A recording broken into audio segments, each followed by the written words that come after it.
We are here at the 34th Space Symposium in Colorado Springs, and joining us is Secretary of the Air Force, Heather Wilson. Thank you, Madam Secretary, for joining us. It's my pleasure.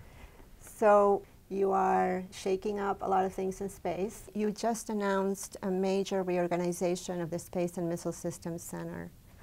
So I wanted to ask you to talk a little bit more about what you see happening with the reorganization of acquisition.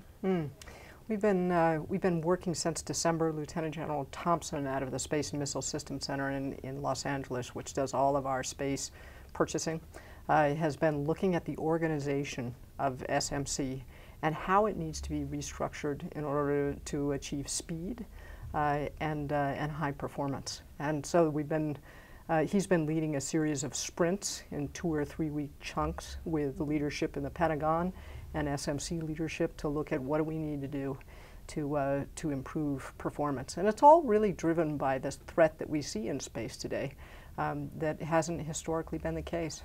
You are now pushing a new vision for space, going faster, bolder moves in the budget. When you look at the Systems Center 2.0, what is that going to look like? Can you give us a sense? You know, is that going to be dramatically different? What are some of the changes, specific changes that we're going to see? Not exclusively, but much of how SMC does its work is in stovepipes of programs. So GPS, or position, navigation, and timing, cradle to grave. So it's in a stovepipe, and then a separate stovepipe for communications and so forth.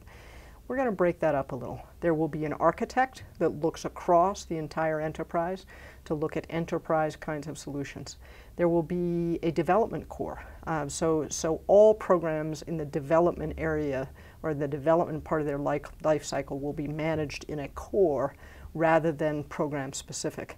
And then a production core. So once you've gone through all of the development, the job of those folks are to get best practices put in place for producing anything, mostly satellites. So instead of having a GPS satellite production folks completely separate from communication satellite production, production will be its own core.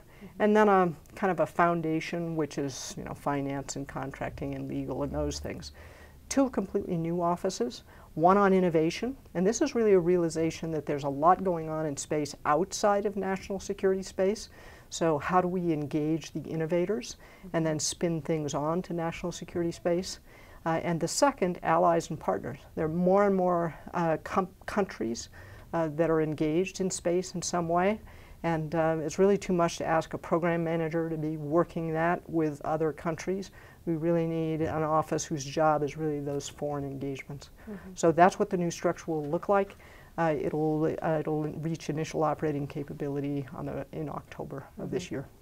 And of course, you know, one of the major programs that they will be taking on under the new organization is going to be the missile warning constellation. And I know that you have a strategy to make that more resilient, more survivable, hopefully less expensive. So I believe that you mentioned the schedule potentially could be reduced from 9 years to 5 years, which seems ambitious, but in the commercial industry they say, well, that's normal, you know, 5 years not. In fact, I think it may be long for commercial. Right. So we are, this year's President's budget proposes to terminate space-based infrared 7 and 8, which are the 7th and 8th current constellation of missile warning satellites. And the reason is that the defense strategy tells us to expect great power competition, to build resilient space, and not to build things that wouldn't survive. The SBIRS satellites are very large and they don't move very quickly. And they really aren't able to defend themselves. So we will cancel 7 and 8 and move to the next generation of missile warning satellites. They're intended to be able to defend themselves somewhat, use proven technology on the sensor as well as on the bus. And our plan will be to go from 9 years, which we had as the schedule for SBIRS 7 and 8, down to 5 years. Now, there's some people who say, oh, that's far too ambitious. There are others who say, well, why should it take that long? Still got to have the engineering And we think that a 5-year goal and shaving 4 years off the schedule is a reasonable goal. Mm-hmm. Do you foresee that if the missile warning program is successful, that you will continue to apply the same model to other constellations, maybe communications, surveillance? Is there going to be more broader changes? We call this a pace setter because it's going to be finding the path and setting the pace for everything else. In fact, we've identified some other pace setters, some of which are in the classified programs, and some of which are a little bit, geekier and harder to explain.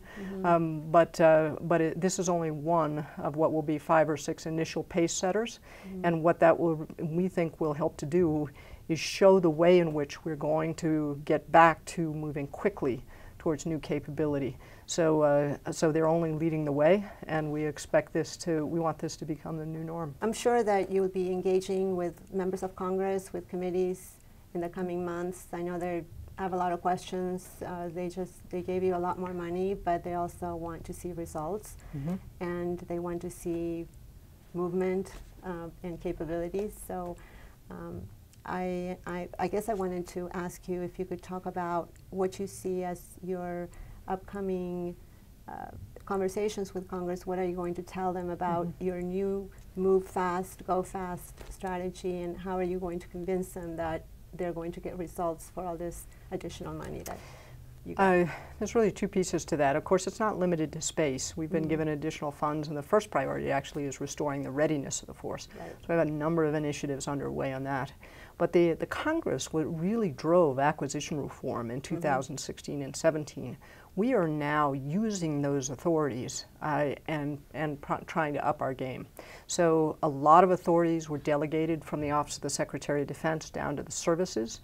We now have to take those authorities and implement much faster acquisition, and that was the whole intent of Congress. So experimentation, prototyping, rapid acquisition, well-trained workforce, all of those were congressional initiatives.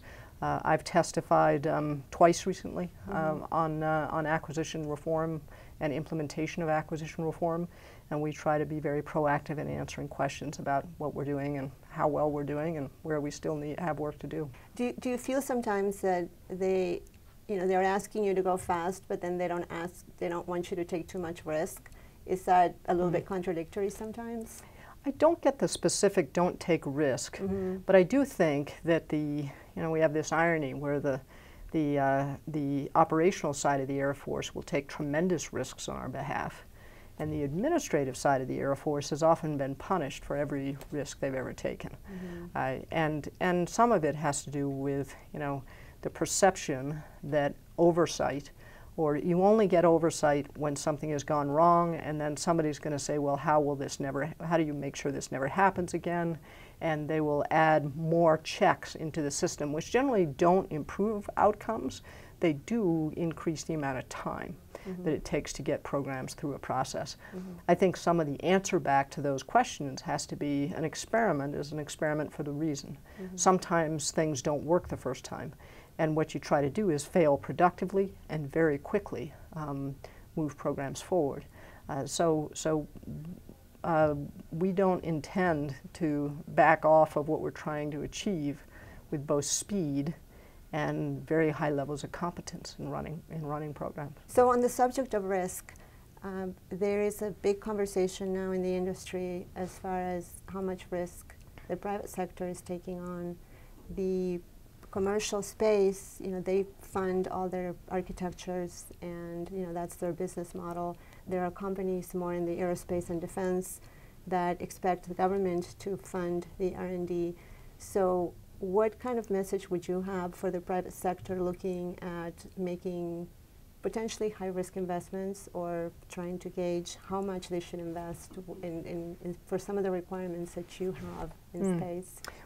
I think we have good and probably improving relationships with industry, and we recognize that there are things that are being done in the private sector in space which can benefit national security. But they're being done because there's now a business case that didn't work until we had a plummeting cost of launch and a significant reduction in the size of payloads.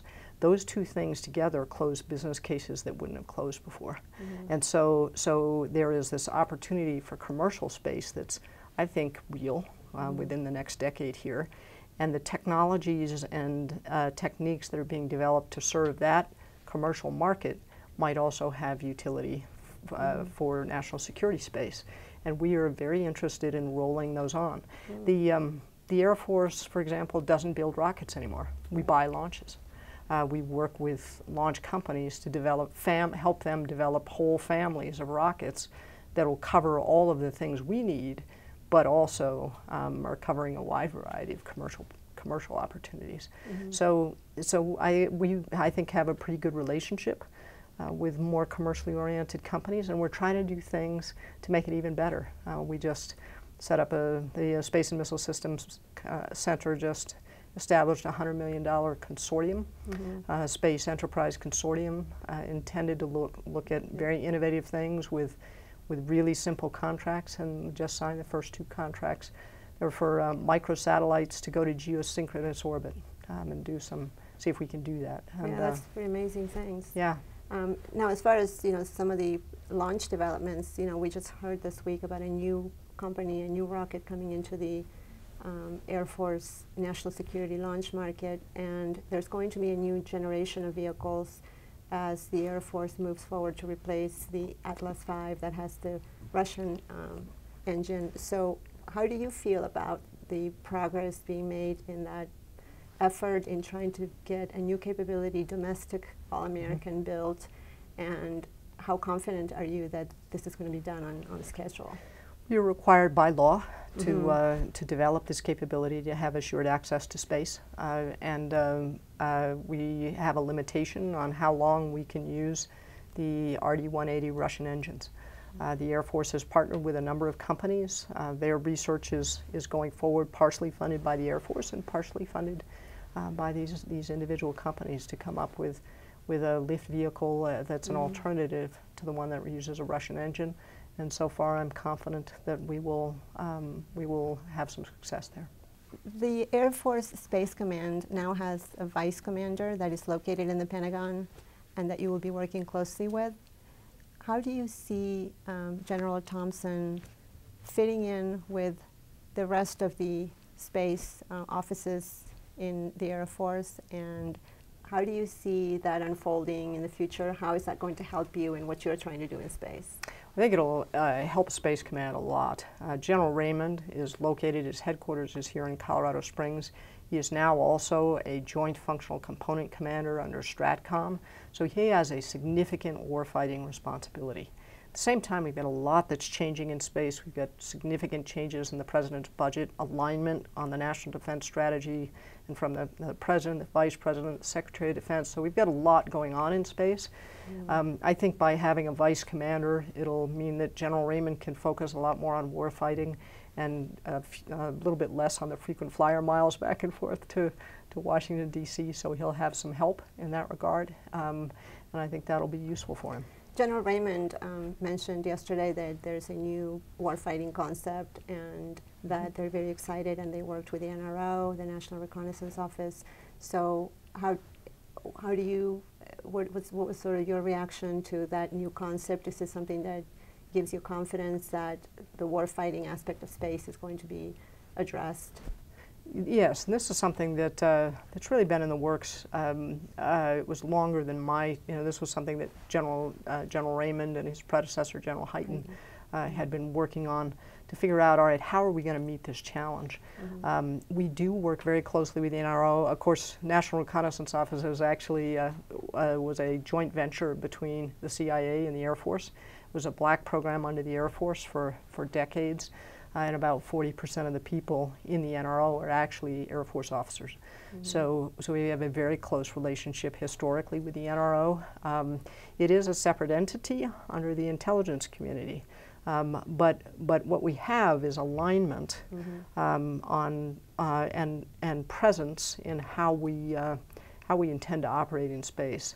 So a lot of communication, a lot of joint exercises, so that in any kind of crisis, we understand each other and we do the best thing for the country. So. Well, thank you so much for your time, Secretary Wilson. I really appreciate it, and look forward to seeing you back in D.C. sometime. Thank you.